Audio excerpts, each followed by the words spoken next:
did a lot of good, and I'm just hurt to see he won't be around to do any more good, because I know he had a lot more in his heart. He was full of it. Welcome back to another edition of Enough Said. My name's Dan Barreiro, joined as always by Justin Gaard, and Lori Fisher is with us as usual as well. Hi, Lori. Hi guys, we're going to start with a somber story, and we'll get to some of the sports and lighter things a little bit later. We continue to learn new details in the deadly Burnsville shooting. 2 police officers and a firefighter paramedic were killed Sunday morning when responding to a domestic call. Officers were in the home for several hours trying to negotiate with the gunman before he opened fire on them. A public service or memorial service for Matthew Ruge, Paul Elmstrand, and Adam Finseth will be held next Wednesday. It's been an extremely emotional time for the Burnsville and law enforcement community, as well as the entire state of Minnesota. Dan? There's no question. I've, over the years, learned a lot about law enforcement from a man named Blair Anderson, who's a former police chief, St. Cloud, and it was in police and through the metro area for a long time, came from Detroit originally. And one of the things we've talked about over the years with him, especially mainly on the radio, but sometimes off air, is if he looks back to his time as a police officer, a domestic call was the one that had him swallowing the hardest from the beginning, because of learning the hard way that there are so many moving parts and there's so much volatility. First, establishing who's the victim, who's the alleged perpetrator, who might be caught in the middle of whatever is taking place. Are there weapons involved? Right. So you're trying to negotiate in a sense and get the lay of the land while still attempting to protect yourselves from the worst case scenario. And as police chief, he prayed that his officers wouldn't face what turned out to be the imperfect storm. This was the worst case scenario on a domestic story, correct? Yep. Where you had children involved, you had a victim, a female victim potentially involved. You had then, of course, the perpetrator first saying, I have no weapons. And what does he do? What are we learning eventually? He unloads upwards of 100 rounds of ammunition. This became a slaughter. This story becomes more sickening and more frightening the more we seem to learn about it. You just take a look at that last video that we saw with that armored vehicle with the bullet, not holes because it couldn't break the glass, but certainly, got the glass there. Worst case scenario, Lori mentioned, tough for Burnsville, tough for Minnesota, tough for every first responder and law enforcement agency, right? Because this is the reality, to your point, Dan, of what they're doing every single day, every single night. And you talk about 2 27-year-old police officers where you learn about them. These are the guys that literally knew they wanted to do this when they were 10 years old. If you learn about their background and what their teachers and some of their administrators said they were doing, they knew they wanted to serve. They knew they wanted to be in police work. One of them served in Iraq, I believe. Like, this was their life's calling. And this is another reminder, at least for me, and I think for all of us, that this is their reality every single night. It's their family's reality every single night. They leave, and I'm sure when they get home the next morning, it's a relief more than anything, because these are the situations that the bravest among us have to go into every single day. The natural tendency is to say, well, how does this man with his record have custody of his children? And you want to lash out and say, well, the courts failed badly in this situation. And the truth of the matter is, they may have, but it may have been more complicated than that. As I understand it, in one of the cases, the alleged victim did not show up for court for whatever reason. Right. That had an impact. And in the other case, it was, adjudicated as not enough evidence. Was there enough? I don't know. We do know that from a gun standpoint, all that was done, all that could be done, as I understand it, was done, correct? He was banned for getting guns for life. He petitioned to get them. 30 seconds. He was refused again. And so we're reminded that, look, there may be, we're all looking for ways to, what can we do in the future that might prevent this? I don't know if this was preventable. Doesn't mean we don't try to come up with things that more broadly might be helpful. But in this case, this individual seems like a walking time bomb. Enough said. And that's the sad reality is, as you say, families destroyed, torn apart, will never, ever be the same. We still don't know how he got those guns, and there is body cam footage, and that's part of the investigation, right. but we'll at some point get that video as well. Violence against law enforcement is up. The numbers are kind of all over the place depending on how it's categorized, but in Minnesota, FBI data shows more than 400 officers were injured in 2022 because of assault with a firearm, knife, hands, fists, or feet. Hundreds more assaulted, just not injured. And as you mentioned a few minutes ago, what's most concerning is those domestic assault calls, Dan. Yeah, one of the things that has frustrated me over the years, really post George Floyd, is I get the feeling for a lot of people that you are required to sort of, quote unquote, take one side or another. You're either on the side of holding bad cops accountable, or you're on the side of always being pro-police. Right, and right. I honestly think we should be able to do two things at once here, which is to continue to work to hold bad cops accountable, as took place in the Chauvin case, in the George Floyd murder, and more systemic issues that are part of the city of Minneapolis Police Department history. I get all of that, and that matters and should continue to be pounded at. But I also think there shouldn't be a problem calling out violent criminal behavior. And I do believe post George Floyd, and the numbers some up and down, but occasionally have definitely indicated that some of the crime issues, and therefore more likely more police being in positions of vulnerability as well, are up. I don't think it should have to be one or the, oh, you're just one of those law and order guys. Right. I think we should be able to do two things at the same time. I'm not sure politically, unfortunately, that you're allowed to, and I think that sends us down the road we end up. Well, and we have talked about it a number of times about what that does, what the last couple of years have done for enrollment, I guess, for a lack of a better term. Just police officers that are willing to do the job, that are willing to stay with it, that are willing to continue to work in dangerous situations like this. And not even just police officers, but first responders in general. You see the numbers are going down because a lot of times their situations turn bad and they're not even prepared for it like police officers usually would be, right? So Correct. We're seeing this in a lot of different areas where things can turn badly quickly. 30 seconds. We're having fewer and fewer people, and I can't say that I blame anybody, wanting to put themselves in that situation, wanting to put themselves in harm's way, because more often than not, they don't always feel supported. They feel like their moves are going to be the ones that are completely under the microscope. And a lot of times, as we mentioned in the first part of this segment, they're walking into situations that they're having to do a lot of things very quickly, survey the scene, figure out who's telling the truth, figure out who the bad people are, all of that very, very quickly. And Enough said. And they're in the meat grinder. Real quick. Let me add really quick. To me, there is literally, consistently speaking, one public official, who's been willing to not only plant his feet on this issue when it comes to holding violent criminals responsible in a significant way, to talk about it, to not pretend it's not been part of an issue here in Metro on and off for several years, and to do something about it. That's Andy Lugar. That's the only individual, I think, and I don't believe Andy Lugar is against the idea of, again, holding bad cops accountable. No. But I think he also sees that in many ways, what we have, the situation we now have is that some of the crime issues that we're talking about end up hurting the very people that allegedly we're attempting to help in many parts of the city, where they're saying, we're out here, we need help, we need more police, so stop talking to me and lecturing me about defunding police, getting rid of police, because practically speaking, I'm the one suffering as a result. And that public memorial service that I mentioned, we will be airing it live on Wednesday morning at 11 on Fox 9. So if you want to watch that and stream it as well.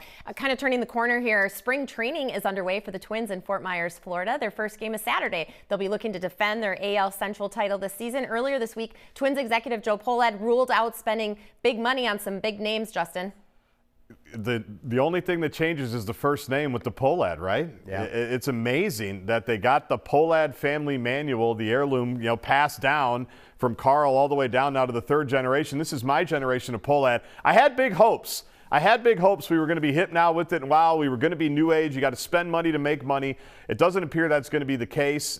They're falling on a couple of different crutches, and they're getting a lot of support, by the way, from longtime ball guys when it comes to the TV deal that we've talked about ad nauseum, but also coming out of COVID now, apparently. They've had some issues like everybody else. Pretty sure the NFL has had some issues with COVID and salaries and everything. We're going to talk about their salary cap in a minute. But I guess none of us should be surprised at this point. They told us exactly what we have all thought, or a lot of us have thought, that they aren't going to always spend as much money as we think they are. And in this case, they're just saying it out loud, right, Dan? That no, we're not in the mix for any of these guys. There's other ways to win, and we're going to focus on those. And because their division is so bad, again, they might just get away with it for another year. Do you think the talking points were in the, like, where do you store all your stuff in the bank, where you have the safe deposit box? Yeah. You think like all the Pollad talking points gone all the way back to Carl. And you grab it. They save them in there. Yep. And you dust it off. You dust it off. You unfold it. Yep. What's it say? And there it is. And what's the new term that we're supposed to use? Right sizing the business. Right sizing our business, which might, by the way, be a term that everybody loves in business. Yeah. But this is a different kind of business. This is baseball. This is a business in which you want your fans to have an emotional investment. This is not the way you encourage that emotional investment. The year after, you spend more, have your most success in a while, break through, and finally win a playoff series. Amazing series. And have, great renewal rates? What was it, 97% of your season ticket holders have signed back up. So, look, we'll all have to apologize if doing nothing more lands them in the World Series. And I think we'll gladly apologize in that environment. Maybe. But what concerns me is the comments almost seem to suggest, get used to this. Yeah. This isn't a one-year blip. And that's where I think people have a right to say, wait a minute, now we're back to what you promised us when you built the stadium. You got a lot of revenues, man, that are coming in, and you won't tell us what you are getting from the TV deal, even if it isn't the $54 million expected. Why is that? Is it because it's awfully close to the 54, and you know if you tell us, you're going to lose another reason to get cheap again? Well, and I know businesses are separate, but I think they just sold a bunch of car dealerships for like billions of dollars, right? So you can't find an extra 50 to get a couple more pitchers? How about 25? 50 mil? Even 25 Coming mil, I up, would take that. There's a new development with the NFL, and we're also going to be talking about tattoos. Welcome back to Enough Said. The Timberwolves are back at it tonight against the Milwaukee Bucks, hoping to make it 5 in a row after an all-star break. Kat Ant and Coach Chris Finch all representing the West in Indianapolis at that all-star. Meanwhile, the Wolves also extended guard Mike Conley's contract. They play the Nets tomorrow, also at home a lot. There you go, Dan. Well, what I think is, look, the world's their oyster if they just take care of what they should be taking care of. They came into the break on a really nice roll. The All-Star game was the usual disaster in terms of, 200, was it 211 to 189? I have no idea. I know the winning team scored over 200 points. 186. But we're, okay, 186, that's close enough. In any case, the Conley development is where I want to go here, because we know how important he's become to the team. A lot of people, when they made that deal, weren't crazy about it. I liked it. I think you liked it. Absolutely. But here's what I like about the extension. It says a couple things, or reminds us of a couple things. This is becoming, dare I say it, a stable franchise. Yeah. Where you've got, now the ownership's about to change, but they've already been here a while, so we're already kind of used to them. You've got now Tim Conley is, I think, pretty committed here and has got great pedigree. The coach, we're not changing coaches again every 15 minutes, we don't think. And Conley himself, who may have come here wondering whether, do I really want to end up here, is saying, no, I like what I see. I'm a veteran guy with a clear head, and I like this direction.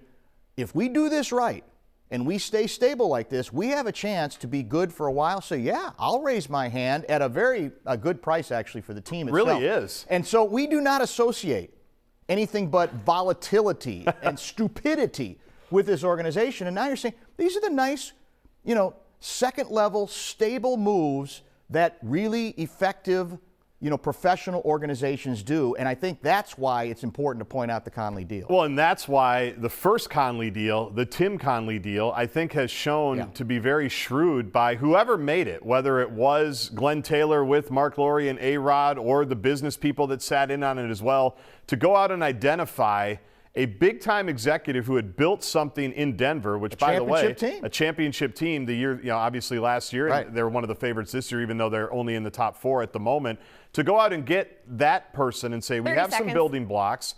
Now go figure out the rest of it. And it's taken a little while, obviously, but and we all know about the Rudy deal. That's going to be one of the most polarizing deals in NBA history. But they found, I think, a lot of different supplementary pieces, and certainly this Conley thing. He's been an absolute godsend, so much so that you and I both think he gets too much credit. Or too much, I guess the team doesn't take enough blame when he's out. They don't take enough responsibility. Because they still should be able to figure some stuff out. Next but up. maybe we're the wrong ones because he is that important. But it all starts tonight, and like you said, ESPN's here all day. No one's sleeping on him. No one's sleeping on him anymore. Another week of speculation as to what will happen to Vikings quarterback Kirk Cousins and wide receiver Justin Jefferson. Cousins is a free agent this offseason, and Jefferson doesn't have a contract extension. The NFL just announced today the 2024 salary cap will be at just about $330 million per club, a $30 million increase, Dan. Well, extra money there. My assumption is the teams likely they knew how big it was going to be. And that's the X factor, right? Because logically you would think that would make it easier to pay everybody. Right? And you just get everything done, write the checks, direct deposit, and put off the salary cap hell you're eventually going to have to deal with, the Parisi Suter-like salary cap hell that the Wild continue to be dealing with. But I honestly don't know, because to me the X factor still is, if they didn't think they wanted to do it before this season, are they going to be more interested with Cousins this season? And on Jefferson, I got to know what he wants. I will say, if the guaranteed money is the problem, then I think the Vikings are just stupid. If they don't bite that bullet and say, he's too important a player, we have to accept that that's the new reality, and he is one worth investing in, even if it's guaranteed. The newest rumor, the newest speculation, or the newest report, Dan, that's getting a lot of buzz as of Friday morning, is the Pro Football Focus contract guess for Kirk Cousins. Did you happen to see this one? No, I didn't. 2 years, $70 million, 50 of it guaranteed. Do you make that deal? Yes. I think I do as well. You're the Kirk Obo, but I would make that deal. I want another quarterback in waiting, but that's not horrible. You could possibly do that. That's not crazy, right? And not. Certainly with the numbers that Lori just mentioned, in terms of the salary cap going up $30 million, we knew that was probably going to happen. But I think you can, with a straight face, go, okay, two years, $70 million. $50 million guaranteed, and we'll sign the guy you see catching it right there, Justin Jefferson. The big question still is, what are you going to do with the defense? But I think Daniil's going to the Bears. That's the rumor. That's right. Well, you need a lot more than just Daniil, unfortunately. That's true. You need Daniil, but you also need more. The question is the projection on Cousins, is that what they think he's willing to accept? Because I'd be stunned $70 if he's million. accepting it. But if it's 2 years, if it's what you say, 50 guaranteed the Vikings, at 37 or 38 years old. What would we do with that money? Well, I know what you do. Nordstrom Rack would become Nordstrom. You would own Nordstrom. There'd be no Rack anymore. It'd be straight I up would just Nordstrom. leave my closet. Let's move on. The Wild. You wouldn't stop at the Rack. You'd keep going right by. I'd go to Nordstrom. You'd go to the regular Nordstrom. The Rack would be dropped immediately. The Wild moved a little bit up in standings. They beat Vancouver 10-7. What a game on Monday. Lost to Winnipeg Tuesday. Play Edmonton tonight. They have a little more than 24 games left this regular season. Justin. Yeah, so we're giving them block 2 now. Was it A block last week or lightning round? So they have a beautiful victory over Vancouver, but sandwiched in between a couple of losses, right? Obviously they dropped to Buffalo over the weekend, then they lost up in Winnipeg as well. I don't know what to do. I mean, the fact that no one seems to be running away with the final couple of wild card spots, or at least the final wild card spot, they're in a good spot for it, believe it or not, even though they haven't played well for extreme stretches of this season.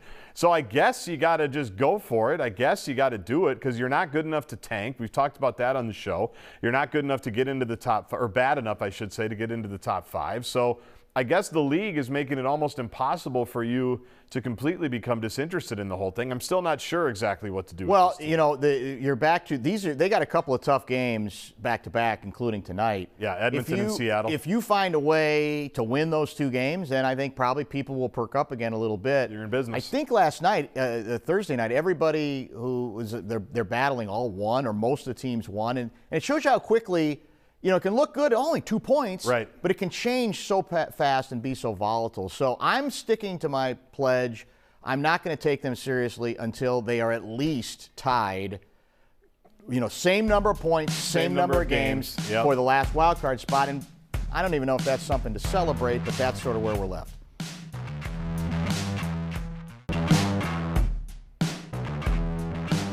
Welcome back to Enough Said. It's lightning round time. A big win by the Gopher men's basketball team against Rutgers last weekend, and then again on Thursday night against Ohio State. Nebraska up next on Sunday, Justin. Been a really fun season, especially Big Ten play, and they're doing what you have to do in the Big Ten, win your home games. At least they've started to do that here in the last week or so, because every team in the Big Ten wins their home games. I think it's 70% we saw on the Big Ten Network telecast, and it starts, you know, they've got some work to do to get in the NCAA tournament because their non-conference schedule was so bad, but you start to think about if they can keep all these guys back next year. That's the key to it. They should be pretty formidable. Who's the guard? Who's the guard? Elijah Hawkins. The more I see him, the more I like him, man. He was really dynamic last night, and that was a good win. Ohio State's weird. They're way up and down. They made the coaching change. They just beat Purdue. But every time they try to make it interesting, Minnesota reasserted itself. I thought it was a very nice victory. Yeah, our morning show vet, Dr. Eric, was at the game last night and didn't quite have a voice today because he was cheering so much at the game. Oh, my God. I'm sure that came in handy then during the That's very professional of course, and professional of you all. What I was going to say is, does he even really need to speak on that show? I don't know that he does. Does he have a voice? He just needs to stand there or sit there. Okay, maybe I should have brought it up. We're just a little more than a week away from the women's Big Ten basketball tournament in Minneapolis. I'm not even sure if you can get tickets now because I know a few days ago they were saying that they were almost out. You can try. The tournament expected to have more than 100,000 fans in attendance over 5 days of games, Justin. Yeah, they are sold out. I just saw the Big Ten announce that. Now it's official? Nice. Earlier on Friday morning. They did have, I think, 1,800 tickets earlier in the week. And what's interesting is the Caitlin Clark Show might be the 3rd seed in the Big Ten tournament. Yes, they lost to my Hoosiers last night. Took them out in Bloomington on Thursday. Ohio State's sitting there in pole position. I think it's been those 3 teams all season long, Ohio State, Indiana, and obviously the Iowa Hawkeyes. It's going to be a great tournament. Hopefully all those teams can face off at some point because those are the 3 best in the Big Ten. Beyonce makes music history. She's the first black woman with a #1 song on Billboard's country music chart. Texas Hold'em is #1. Have you heard it yet, Dan? I've not heard it. It's a good one. I heard the controversy. Wasn't there like one station that was refusing to play it that got a lot of attention? Oklahoma. Maybe it was more than one. I'm glad that nonsense has ended. Well, I'm a big now believer. They're going to play it all the time. Well, as I was going to say, I'm a big believer in music is music, man, right? Yeah. And just play it. Don't be what are you afraid of? And that doesn't take away if you're like, well, Beyonce doesn't sing country. Well, why not? Taylor Swift wasn't a pop artist in the beginning. Beyonce can sing whatever. You know what exactly right. Country. Ray Charles had 2 terrific country albums way back in the day, man. And you know what most of these musicians say? We just music is music. We want to do what we want to do. Hootie and the Blowfish didn't start country, and now look at Darius Rucker now. Yep. Talk about committed. Musician Machine Gun Kelly debuted a massive blackout tattoo. 44 needles used to do it. Here's my personal question. Do you guys have a tattoo? Well, let me throw it right back to you. That's a human resources violation. Yeah, it's very personal. What do you think? I'm going to say no for both of you. No, it's no for me. It's no for me, too. Did Justin? you ever? Guardsy's got one. No, I don't. No. Oh. You thought about it. You thought about it, though, didn't you? We could start small. I don't know. That's like going Get an Enough Said tattoo? Then the show will be canceled. Have you reached enough of a midlife crisis, Lori, where you've considered? Not yet, so maybe I'm okay. Now, would it surprise you that I was considering a tattoo like spring break 2004? When you had the earrings? At about 3 in the morning. One of the earrings. Yeah. One of several earrings. Thankfully, they don't open. They're not open at that point. What would your tattoo be of, Lori? Have you thought about that? That's why I don't have one. I'm not passionate about anything enough to, put it on my body yet.